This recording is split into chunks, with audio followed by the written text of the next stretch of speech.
talked a lot about dividend stocks on this channel. We've talked about dividend stocks and paying your monthly bills. We've talked about dividend stocks and $1,000 a month, dividend stocks and retirement, dividend stocks and never-ending cash flow, but holy smokes, it's time to talk about dividend stocks and financial independence, retiring early, or FIRE! What's up, you guys? Welcome back to the Average Joe Investor channel. My name is Joe, like legit, it's actually Joe. Some people actually ask that and they say, hey, is your name actually Joe? It'd be so cool if your name was actually Joe. It is. Anyways, in this video, I'm excited to talk about dividend stocks and the FIRE movement. This has been quite the trending and hot topic over the past few years, the idea that we don't have to work until age 65 and then retire and go live behind the white picket fence and travel and all these things. You can actually retire early if you want to, if you are focused enough and if you invest wisely. In this video, I've built out another Excel portfolio. I'm gonna do my best to move it into Google Sheets in the next few days for you guys as part of the Patreon community so you can access that. But the Excel sheet will be available like right now if you wanna jump over there and take a look at it. I've modeled out in the Excel portfolio what it would look like to hypothetically retire at a future date if you've got a month in mind, based on your annual salary, the percentage of income you'd like to contribute on a monthly basis,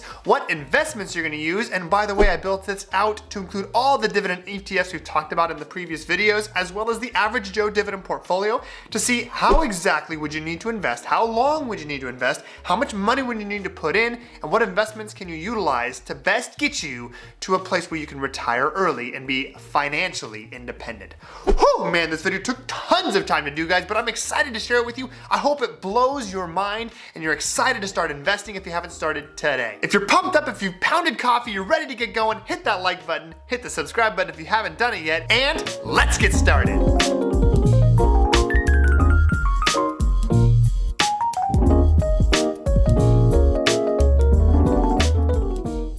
Hey guys, Joe here. If you are new to the channel, make sure to hit that subscribe button below the video to make sure you don't miss any of my future videos. Make sure to leave a comment below saying you subscribed, and I promise to personally respond to your comment. All right, guys, let's go ahead and jump right into the video. I never want to waste your time. I want to deliver massive value every time I make a new video for you. So let's jump right into the Excel spreadsheet. All right, here is our FIRE Excel spreadsheet, guys. We've got a number of different tabs along the bottom, which you guys are accustomed to seeing. We've got our dashboard for FIRE, which I'll review for you in just a second.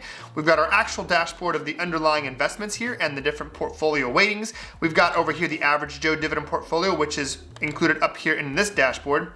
And then we've got all the individual holdings. We've got anywhere from Eris Capital all the way across here, all the different individual Average Joe dividend stocks, as well as all of these different dividend ETFs that are included as well, to give you lots of variability and options and diversification in what investments you want to choose. All right, so what we're gonna do here, this is our landing page where we can make adjustments to the different variables here. We've got annual income, the percentage of your income you would like to invest, what the resulting monthly investment would be based on this percentage of this income. We've got our desired monthly cash flow, how much we would like to have when we retire early on a monthly basis. Then we've got if for some reason you have a starting balance. If you're starting from zero, you would just make this zero. But if you've already got in a brokerage account, which is likely what you would need to use here, because if you have it in a retirement account, you wouldn't be able to access the money until age 59 and a half, unless we're talking about just the contributions into a Roth IRA. But the assumption is here we're using a brokerage account, and I'm just gonna head out right in front of you guys and say, no, we didn't incorporate taxes. It's just another layer of complexity here. If you want me to do that, I'll go ahead and do that in a future video. Just wanted to make sure that you guys had the basics here. Yes, taxes will impact this a little bit, especially as you get higher up on the dividends. We'd have to factor that in here. So I don't need you guys to dump a bunch of feedback here and a bunch of water on this video. Make sure you're still excited for this. No, it doesn't include taxes, but yes, you can get excited about the prospects here. Taxes are not going to impact this significantly. Then we've got today's date, right? The month that we're in. And then in this field here, we've got the month and year we'd like to retire, if possible, based on all these metrics here. It'll tell us what the monthly cash flow would be based on the underlying investments. It will tell us the total balance of that investment and whether or not we achieved the FIRE date or not. All right, first off, let's take a look here at the dashboard. We've got the weightings here. So we've got just a quick breakdown of the numbers here. We've got the Global X NASDAQ covered call ETF, QYLD. We've got XYLD, which is the S&P 500 covered call. We've got Schwab's US Dividend Equity ETF, which I know a lot of people on the channel really like and are using in their portfolios. We've got SPHD, the Invesco S&P 500 High Dividend Low Volatility ETF. DEVO, the Amplify Enhanced Dividend Income ETF. SPYD, the S&P 500 High Dividend ETF. We've got JEPI from JP Morgan, the Equity Premium Income ETF. NUSI from Nationwide.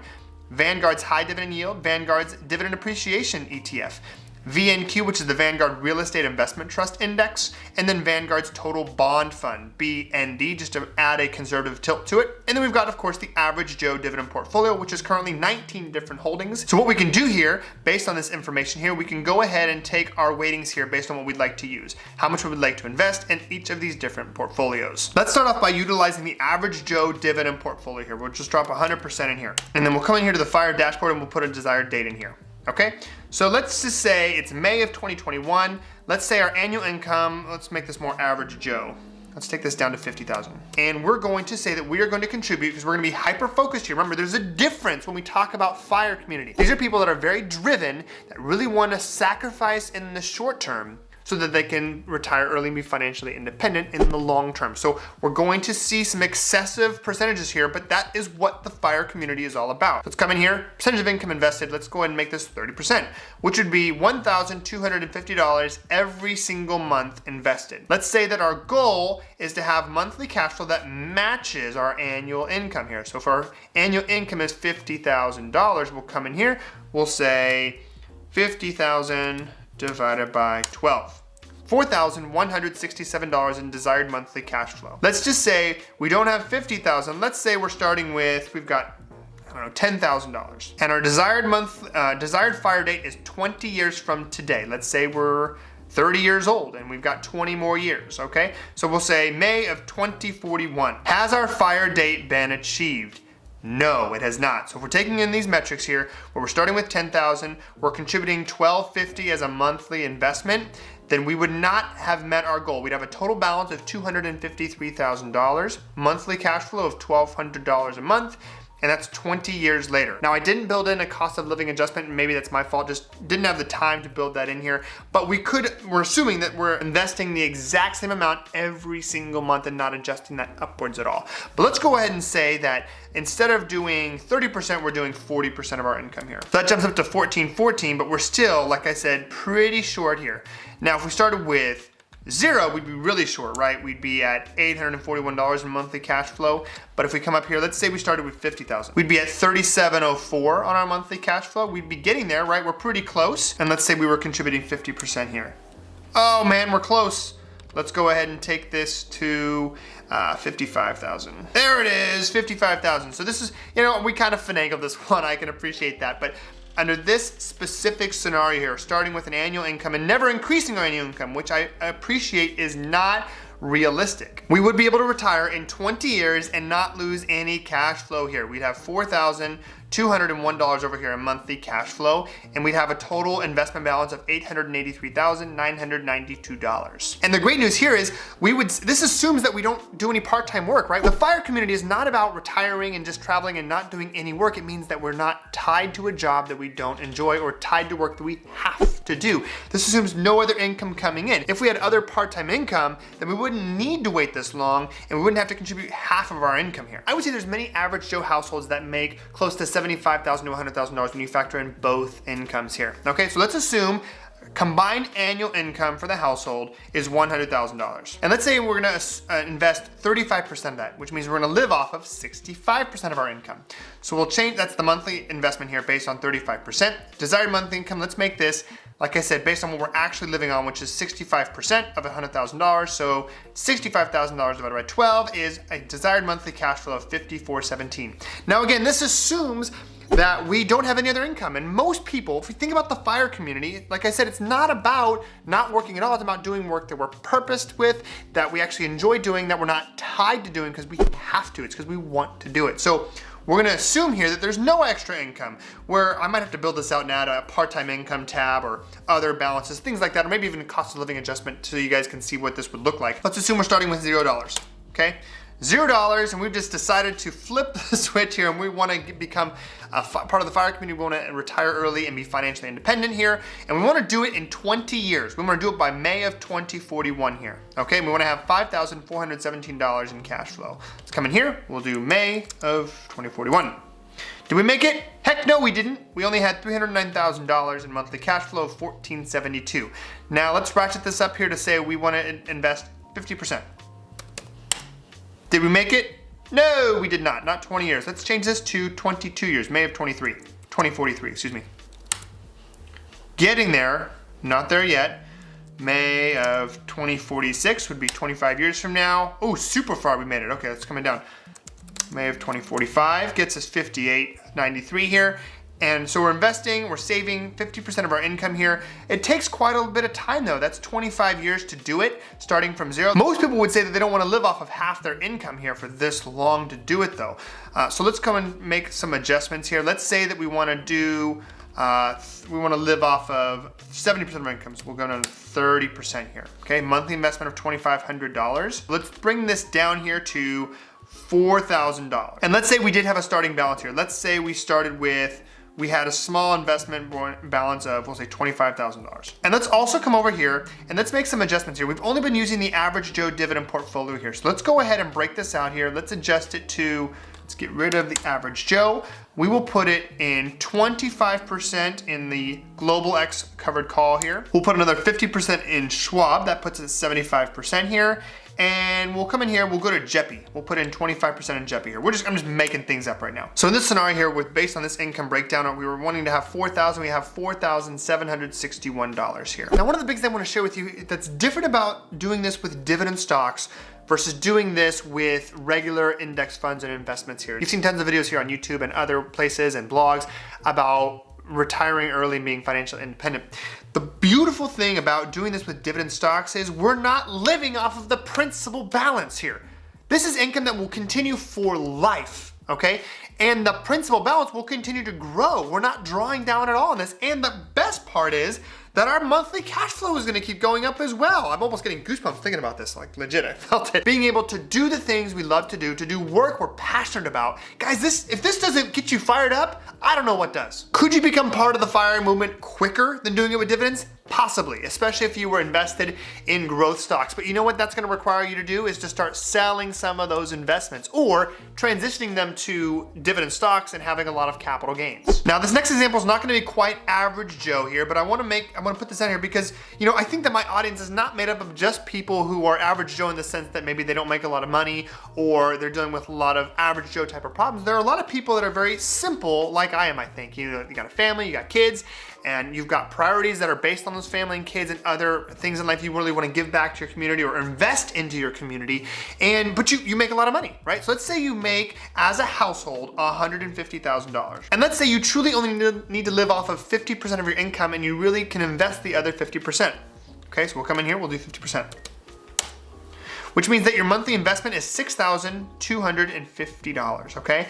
And let's say you only need to have that 50% of $150,000, the $75,000. We'll take $75,000 and divide it by 12. Say we want to have $6,250. And let's say we'd already been saving, right? Because I think it's very reasonable for somebody who's already living off of half their income to already have an investment balance. So let's say we're starting with $50,000. So in this situation, if this is how we invested, let's actually come in here for this investment here. We'll put 50% here in the NASDAQ covered call, and we'll put 50% in the average Joe dividend portfolio. Okay, and we'll come back over here and see what we're looking at here. So in this situation, we've got $10,000 in monthly cash flow. We've got a portfolio worth $1.21 million, and we only needed $6,250. We're set here. Let's drop this down and see how soon we could do this. May of 2036? Too soon, sorry. May of 2037 here. Not quite there. May of 2038. Getting closer. We'll do December of 2038. There we go. FIRE achieved in 17 years here. A lot of these variables can shift based on your priorities. If you are single and you make $150,000 and you can live off of $40,000, you can invest $110,000 a year. We're not talking about taxes, that's certainly a factor in this, but the point I'm trying to make is, guys, everybody's different here. Every family's got different priorities, so you can really truncate this time frame. If we made $150,000 and we were able to live off of 25% of that, well, then we can invest we'll call it 70% here. We're investing $8,000 a month. We only need $6,000 a month. Starting with $50,000, we're golden here. We're doing this by December of 2038. We can do it even faster if we wanted to. Now, I hesitated to show this until the end because I know that it's gonna cause a reaction in part of my audience here. But let's just go ahead and put, because if I were to show you here that if we put 100% in all these, you'll see how insane this is, right? Because there's an outlier for sure. Which one performs the best? Clearly Global X, right? Annual dividends that just far exceeds most of these investments here. We got 52,000 in my portfolio. You can see here my portfolio would have more money at 1.04 million, and Schwab would have 1.09 million, but Global X and NASDAQ would have $980,000 in the portfolio and throwing off a ton of income. So let me just show you guys here. I'm gonna get rid of these and I'll leave it all in Global X NASDAQ covered call. You can see here that, man, we had quite a bit of income here. If we did May of 2036, still did it in 15 years. You can see here you can do it in 14 years with the NASDAQ covered call based on these metrics here, because the truth is when you're compounding and you're reinvesting all those dividends with the Global X NASDAQ covered call, which we only have 7 years of data for, it appears based on our historical price and dividend data that it can really create some magical results. And just for full awareness here, let me just show you this data, because I know that people are gonna be concerned at how large the numbers are. Let's come over here to QYLD. I factored in the fact that net, it's got an annual compound growth rate of negative 1.3%. Over time, the balance, the actual price is going down slightly every single year, but all those dividends are being reinvested and compounding for more shares and more shares and more shares, to where we've got a compound annual growth rate of only 0.87%. It's still, guys, it's insane here, the amount of income that's being generated by this fund. And because of this, and it's crazy, you should see the amount of emotional people about QYLD, like on Reddit, look on YouTube, guys. This is a big controversy with respect to investing in this type of ETF.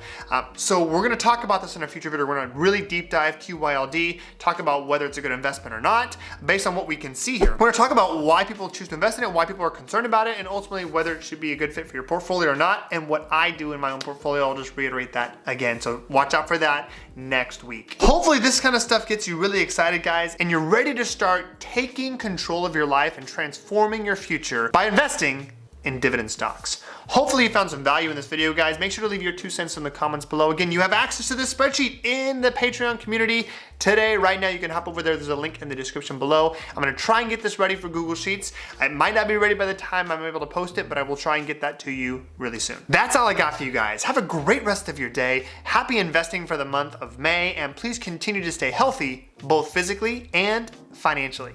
Have a good one.